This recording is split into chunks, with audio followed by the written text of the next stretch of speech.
What it do, YouTube? Is Coffee back with the news, man, and kicking it right off. Hocus 4/5, all this stuff been going on, man. He been beefing with Wack 100, and he's been pressing the line lately on Diddy as well, calling for a boycott of Diddy as Diddy's whole world continues to crumble. Let me know if y'all think that's gonna stick, man, or Diddy is gonna find a way to shake this wickedness, that has been exposed about him. Is Diddy gonna find a way around this, or is it a wrap? What do y'all think? But peep it, as all this plays out, Hocus 4/5 put out this message, and he's saying, all right, now Diddy's been exposed, but hip-hop, I got a question. How about now can Afrika Bambaataa be collectively exposed, right? And what does everyone think about Bam? I mean, very, very sick, disturbing info came out about Bambaataa, and Bam kind of vanished and hid more or less and just crept off in the shadows, and we saw the emergence of Hassan Campbell and other things play out in the blogosphere. And it was more recently, what was it with that hip-hop museum? There were all these discussions coming out about Bambaataa where it almost felt like some individuals were saying they didn't think Bam did it, or he still deserved props or whatever. And I want to know everyone's thoughts about that, right? And Hocus is like, nah, fuck that. Bambaataa, if Diddy can be exposed and can get that stamp, that he's a wicked individual and it's official, you need to get it next, right? And you see some cats reacting, and someone said, yo, Krs-One ain't gonna let that happen. Hocus says, okay, I'm gonna tag Krs-One. And someone said, you don't play with KRS like that. And he said, tell KRS don't play with me like that. And then, as I just spoke about the emergence of Hassan Campbell through all this, right? You see individual Doggy Diamonds who broke the news. I believe he was at the press here. He held the press conference, I think, with Hassan Campbell, if I'm not mistaken. It was some time ago. And he said, yo, I've been there, done that. The ungrateful Hassan more or less fucked it all up, that Doggy Diamonds put his platform on the line, and to expose Bambaataa and Hassan fucked it all up, was ungrateful. And Hocus is saying, nah, man, if this ain't about Hassan, fuck him. He don't say fuck him, but fuck all that. This is about the victims. They need Bambaataa to be exposed and recognized as the evil, sick, sadistic son of a bitch that he is. And then you see Doggy Diamond say, when a bozo's leading the charge, it fucks everything up. And then he also said that even Ron Savage, aka Bee Stinger, recanted some of his statements and whatnot. So what do y'all think, man, about Bambaataa? In your eyes, is Bambaataa a sick, wicked demon? What do you think about what Hocus is saying here? All this stuff about Hassan, all that. Hit the comments with it. Then, speaking of disturbing allegations, Josh Giddey, top round draft pick for the OKC Thunder.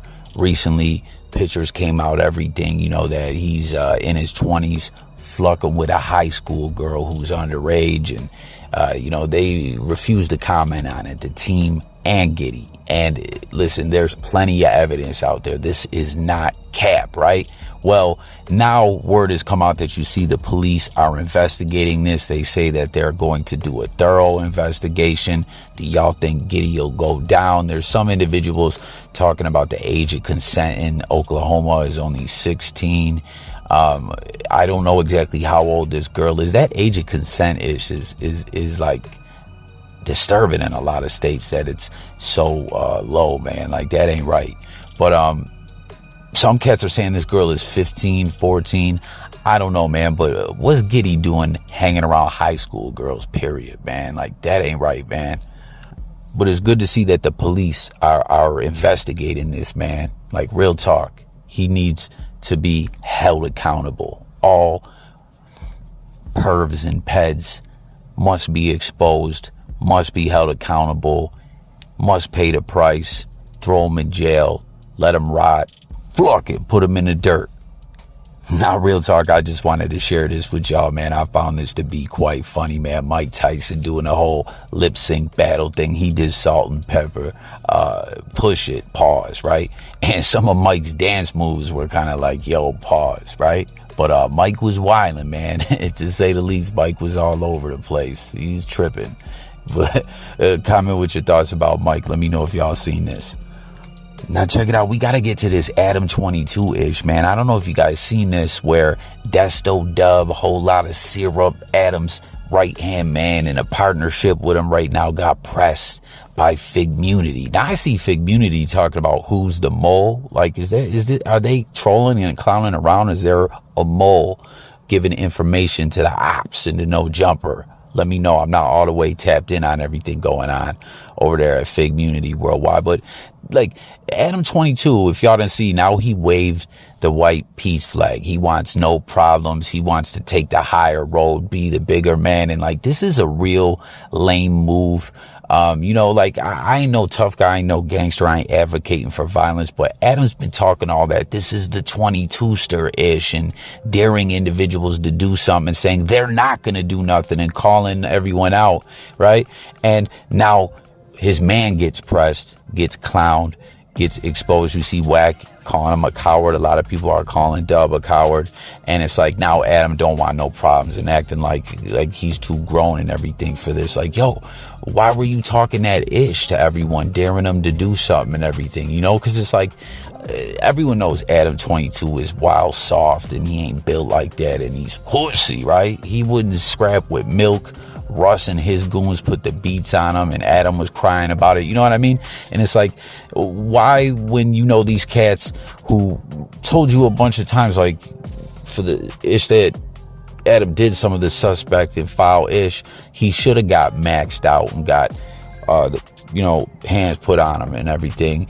And then, like, because they give him a pass and don't do it, he wants to start talking slick. Like, you're not built like that. And then now you want to cop please. You know what I mean? Like, that's wild lame to me. I want to know what y'all think about it. But then on top of this, I don't know if you guys saw the other situation recently where Wack 100 and G-Face, you know, came together and found out that Adam was sending, like, stirring the pot. You know what I mean? Like, yo, G-Face, get on this. Wack was going in on you on the podcast. Now you gotta respond. And this is the stuff that Milk and other cats have been saying Adam does. Like, they'll have him on and then get the ops on. And, you know, it's like, a lot of times narratives just get put out there and they're not all the way what they're said to be, but this is really what it is. Like, Adam's flat out stirring the pot, going behind the scenes, texting people, trying to turn them against each other, and then they share the text with each other and they're like, damn,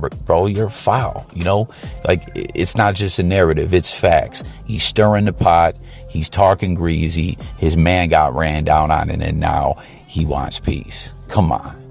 The worst song on the album that I would probably say, probably that Bloodhound song.